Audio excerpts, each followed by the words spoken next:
And so I know that in speaking previous to this podcast, Krisana always comes with the gems. And so she relayed to us that the kind of opposite, the polar side of self-leadership, inner leadership, is learned helplessness. And I'll share one of my favorite experiments done in psychology before asking a question, which is there was an experiment done, it's quite famous, where they were working with dogs and they had two zones in the room and they had a shock collar. So anytime the dog went to the one side of the room, it got a minor shock. And this is what some owners use in yards with the electric fences. And so over time, the dog learns because there's a stimulus, negative stimulus, it learns not to go into that zone. What they did then was remove the electric shock, and the dog absolutely refused to go into that other zone. So even though the zone of safety had increased once more, the dog no longer went to the other zone.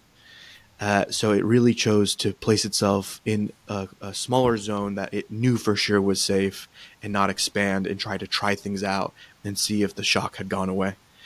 And what we've seen in psychology is that there is many parallels to how humans, we learn things or we're conditioned into certain principles, and then we don't unlearn those. So we think one zone is safe, but then we stop trying to see if the other zone might be something that's interesting, we like, we want to partake in. And so when we're in that mode of learned helplessness, we can often feel some of those feelings of out of control, victimization. I can't do anything about my circumstances. So my question will be to Krisana first. When you work with people, when do you observe learned helplessness, and what supports people who are in a mode of learned helplessness? Nice question. Yes.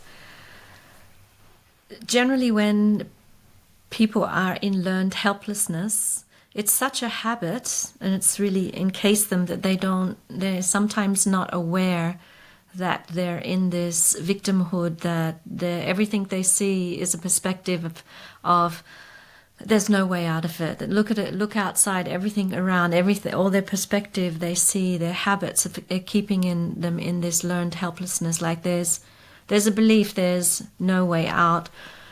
But generally, before this learned helplessness happened, there are times in one's life where there were experiences where you were curious, or where you had joy, or where you weren't in learned helplessness. So when you have achieved things, or when you you did something that was very creative. So when I do work with people, I often go to resource them to remember what have they done, what have they achieved in times way back, because the body remembers everything. It remembers the good and the bad. So it's really, I do a lot of resourcing with people to empower them to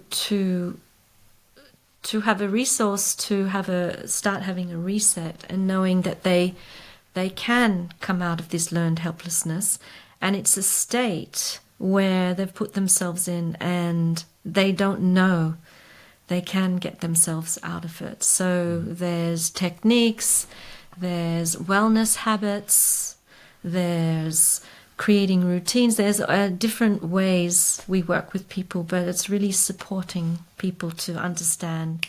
What you're saying is in a learned helplessness. Aha.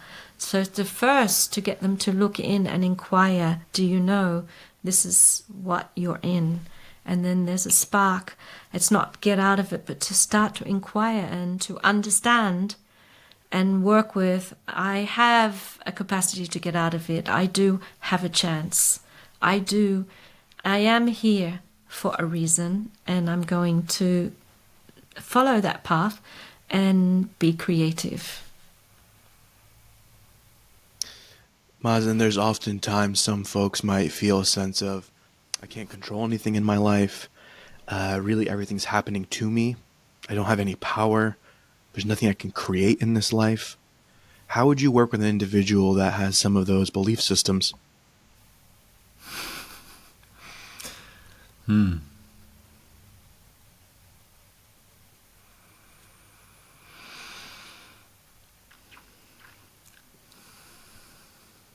I started.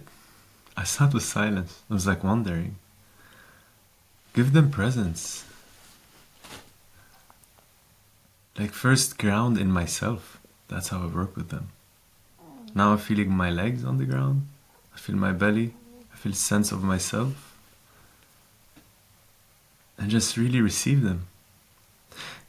Because they really need to feel, at least in one place, received. Safe and received. Once this is established, then things are a little bit easier. Because in that case, in their case, we all go through that. In the case of that, where we are trapped, what we really need is a little bit of a foundation, a place where we feel accepted. Why? Because we're struggling with and we're suffering, but by not accepting ourselves. What does that mean on the biological body? By not accepting all those emotions.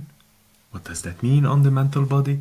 By not accepting the story that happened to us. So there's this tape that is really being, like, is it always on play?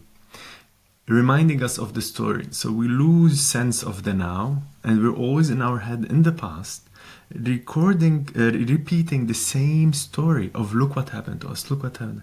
From that lens, we project the future of, but see, this will happen to us, something similar, and we don't deserve it.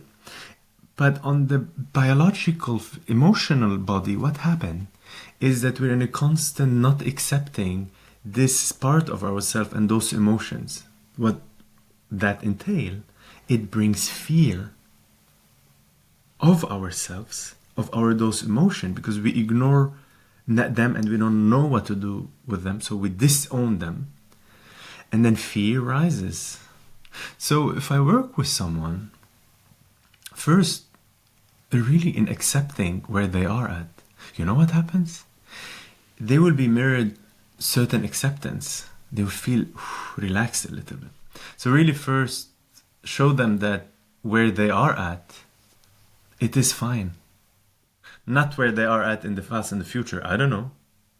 Probably where they go home, it's something really horrible or abusive. Or in the future, I do not know. I do not know about the past, I do not know about the future. But what I know very well is about the now.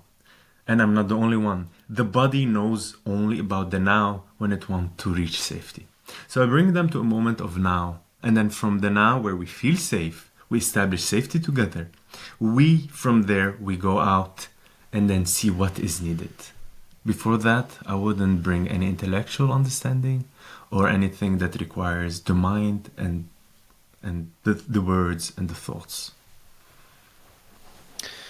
Yeah, this is where I feel called to say that many times it feels like this is where there could be a fork in the road, where one of the roads leads to ideology and what is satisfactory for the mind, and the other one is what is practical and works for people.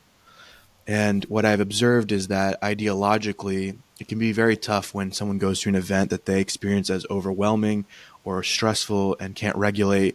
And so we put the labels on of it's unfair, or I'm a victim, or something happened to me. And in a sense, we could say, okay, like that's true. But if we form an ideology out of that, the question is, does that actually serve the person to move beyond that event, to actually regulate their emotions, to process the stress? The other road, which is the practical one, which to be honest is the one I'm biased towards and more interested in, is how do we support people? How do we allow people to actually healthfully regulate through events that are stressful? And what we see time and time again is empowering people, giving them a sense of dignity. If we give people the tools to feel their inner power, their inner security and safety, then they can really move beyond almost anything on this planet. If we go into the ideology and kind of say, no, you're a victim and things are unfair, it might be true, but I don't know that that actually helps people. It helps them maybe feel a sense of identity with what happened, but I don't know that that supports them to move beyond it. And that's what I care about, is helping people to move through life with vitality and health and love